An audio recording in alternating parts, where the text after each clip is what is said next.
Eric, my grandson, and I are here in Martin Knives shop this morning, getting the next month's knives ready for grinding and so forth. But I decided I'd stop and show you a little video of something that we came up with while we were doing this. This is a bandsaw blade that we use to cut out all of our blanks and everything. You can see we've been getting these ready for grinding and all. And this is a very good blade here because it cuts steel, and it's made out of M42 tool steel, and it has been tempered on the edge, but the back has not been tempered, and it cuts steel. You can see this is S35VN that I'm cutting here, and it cuts the S35VN stainless steel just fine and lasts a good while. But sometimes they break and they wear out and so forth, so I figured it'd be a good thing to make a little knife out of. So that's what I wanted to show you this morning, a little knife that Eric and I have come up with that we want to show you, and we'll be making a few of them along and putting them on the website. They'll be cheap. They're not going to be, they're still handmade knives, realize that. They'll be under $100, but they'll be a little better than a Mora or something like that because they're made out of this real good tool steel. But let me show you first how it performs. I can do that sorta here at the shop, so I'm going to do that right now. Let me walk over here to where I've got some stuff that we'll use to show you how well this little blade will perform. Now I'm wearing one right here, so I'm going to go ahead and pull it out and show you that it's really sharp. I've sharpened it up, put a little edge on it this morning. You can see how well that it cuts paper. It'll slice and dice. Let me give you a little look at it here. It's just a little simple knife. It's a 3-finger knife. This one is, and you can put different kinds of diamond wood on it. It's usually what I use on these little knives. Let me show you how well it'll perform. You wouldn't think a little knife like this would perform this well. Sometimes you don't need a great old big knife. You just need a little something like on a hiking trip or something that will perform well, but will not weigh you down. So I wanted to show you how well that works. This is just an old hard 2x4, and I'm going to cut on it to show you how the edge retention works. Now, it's going to get dull eventually, but I wanted to show you that how well that it works. You can cut into a 2x4 like this and work on it. So you can see that you can work on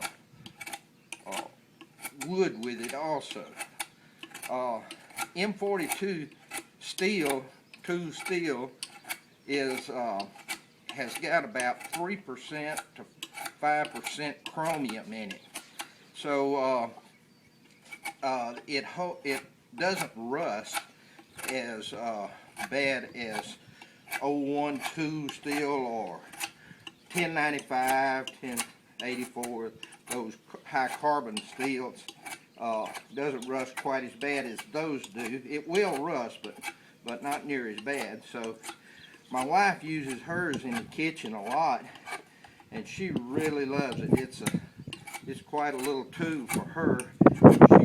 She really likes hers, and it makes a good little small knife for me to wear around the shop here, doing different little projects and everything. And it's really a cutter.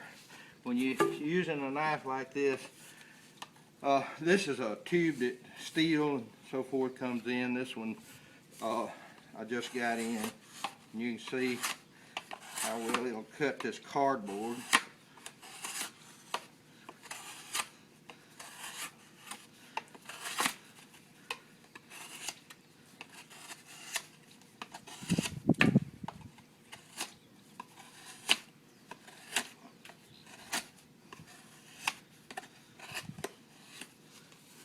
Now then, where's my paper?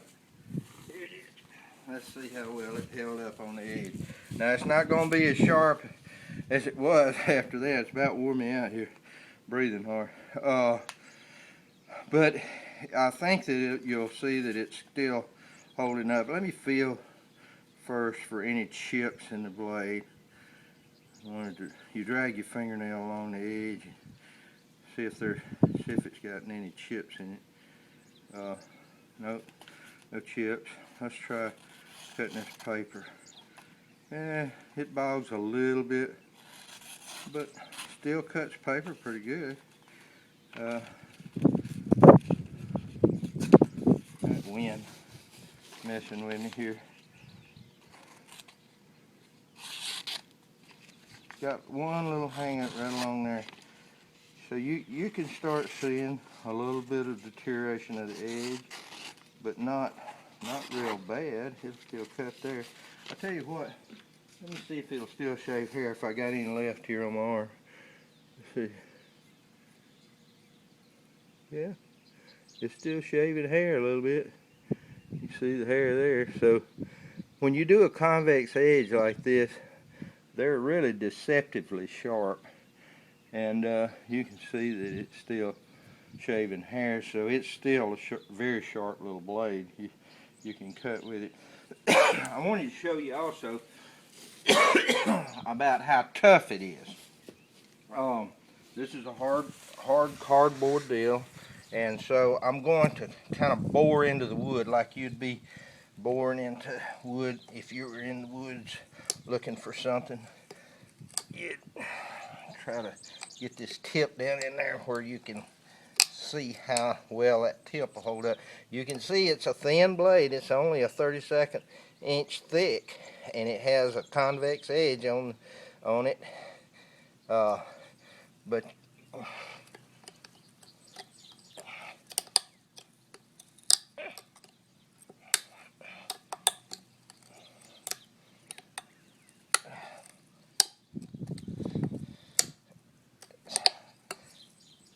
there. Now then, there's the point is still there, you see, after me doing all of that, bored into that wood. And so for a little bitty knife, it holds up really well like that. There's another thing that it'll do. I wanted to show you with a fire starter. It's really good at throwing sparks. You can see the back of it, how well it'll throw a spark. So works good for starting your fire and all. And the knife can be done different ways. I've got one here that I've got with a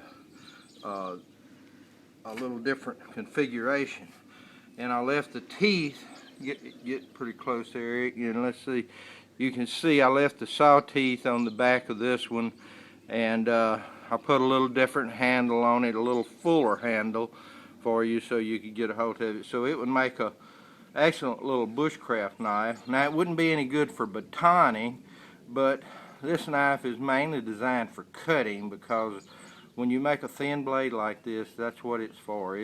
It's a cutter, because the edge geometry is really great, and so it'll slice and dice really well. Now I wanted to thank you for watching this video. Watch our website, martinknives.com. You can switch over to my site. It's edmartinknives.com. Newton puts his knives on one site, and I put mine on the other, so we can keep everything kind of separated there. But you can purchase those as we wear out bandsaw blades. Well, we'll be putting them up there. Thanks a lot for watching the video. Bye bye.